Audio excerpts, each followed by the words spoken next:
بسم اللہ الرحمن الرحیم۔ اللہ کے نام سے شروع کرتا ہوں جو نہایت مہربان رحمت والا ہے۔ یاجوج ماجوج کون ہیں اور کہاں رہتے ہیں، اور یہ کب دیوار توڑ کر دنیا میں آئیں گے؟ کہا جاتا ہے کہ کئی ہزار سال پہلے روح زمین پر اللہ عز و جل کے ایک ولی کی حکومت تھی۔ ان کا نام اسکندر جبکہ لقب ذوالقرنین تھا۔ آپ حضرت سیدنا خضر علیہ السلام کے خالہ زاد بھائی تھے۔ آپ کو پوری دنیا کی بادشاہت اور مشرق و مغرب کے سفر کا اعزاز بھی حاصل تھا۔ ایک مرتبہ آپ رحمت اللہ تعالی علیہ شمال کی طرف سفر کے دوران ترکستان کے مشرقی کنارے پر دو بلند و بالا پہاڑوں کے درمیان پہنچے۔ ان پہاڑوں کی ایک طرف یاجوج ماجوج آباد تھے، جبکہ دوسری طرف ایک اور قوم رہا کرتی تھی۔ اس قوم کے لوگوں نے آپ کی بارگاہ میں یاجوج ماجوج کے فساد پھیلانے کی شکایت کی اور ساتھ ہی مال کی پیشکش کرتے ہوئے ایک مضبوط دیوار بنانے کا کہا تاکہ یاجوج ماجوج دوسری طرف نہ آ سکیں۔ یاجوج ماجوج یہ انسان اور کافر ہیں۔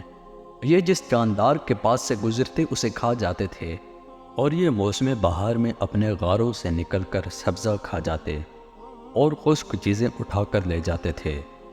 ان کے پنجے اور دانت درندوں جیسے اور ان کے بال اتنے لمبے ہیں کہ یہ اپنا جسم چھپا لیتے ہیں۔ حضرت ذوالقرنین رحمت اللہ تعالی علیہ نے قوم کی مالی پیشکش قبول نہ کی، بلکہ فریاد رسی کرتے ہوئے فرمایا، مجھے تمہارے مال کی حاجت نہیں، بس تم جسمانی قوت کے ساتھ میری مدد کرو۔ چنانچہ آپ نے پتھروں کے سائز کے لوہے کے ٹکڑے منگوائے اور زمین کھودنے کا حکم دیا۔ جب پانی نکل آیا تو آپ نے پہلے پتھر رکھوائے اور پگھلے ہوئے تانبے کے ذریعے انہیں جما دیا۔ اس کے بعد لوہے کے ٹکڑے پہاڑ کی بلندی تک اوپر نیچے رکھوائے اور ان ٹکڑوں کے درمیان لکڑی اور کوئلہ بھر کر آگ لگوا دی۔ پھر اوپر سے پگھلا ہوا تانبا دیوار میں پلا دیا گیا، جو ایک مضبوط دیوار تیار ہو گئی۔ حدیث شریف میں ہے، بے شک یاجوج ماجوج روزانہ دیوار توڑتے رہتے ہیں۔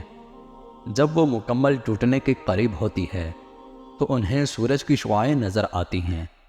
اتنے میں ان کا بڑا کہتا ہے، چلو باقی کل توڑیں گے۔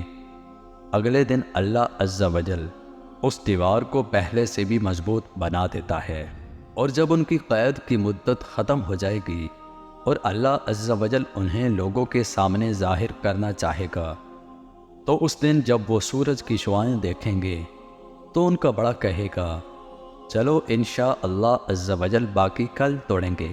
اور جب وہ اگلے دن آئیں گے تو انشاءاللہ کہنے کی برکت سے دیوار اتنی ہی ہوگی جتنی چھوڑ کر گئے تھے۔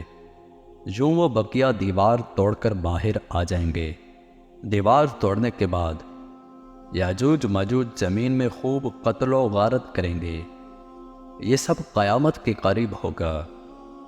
حضرت عیسیٰ علیہ السلام ان کی ہلاکت کی دعا فرمائیں گے تو اللہ عز و جل ان کی گردنوں میں کیڑے پیدا فرمائے گا، جس سے یہ فوراً مر جائیں گے اور پوری زمین پر ان کی لاشوں کی بدبو پھیل جائے گی۔ پھر اللہ عز و جل ایک قسم کے پرندوں کو بھیجے گا جو ان کی لاشیں اٹھا کر جہاں خدا چاہے گا وہاں پھینک آئیں گے، اور یوں یاجوج ماجوج کا خاتمہ ہو جائے گا۔ زمین میں قتل و غارت گری کرنے اور فساد پھیلانے والوں کا انجام ہلاکت ہے۔ اللہ عز و جل ظالموں کو ایک دم ختم کر دینے پر بھی قادر ہے، مگر انہیں موقع عطا فرماتا ہے تاکہ توبہ کر لیں۔ کسی بھی جائز کام سے پہلے انشاءاللہ کہنے کی عادت بنا لینی چاہیے۔ اس مبارک جملے کی برکت سے وہ کام مکمل ہونے کی امید بڑھ جاتی ہے۔ ہمارے پیارے نبی صلی اللہ تعالی علیہ وآلہ وسلم کو بھی قرآن مجید میں کسی کام کو کرنے سے پہلے انشاءاللہ کہنے کا حکم فرمایا گیا ہے۔ اللہ عز و جل ہمیں یاجوج ماجوج کے فتنے سے محفوظ فرمائے، آمین۔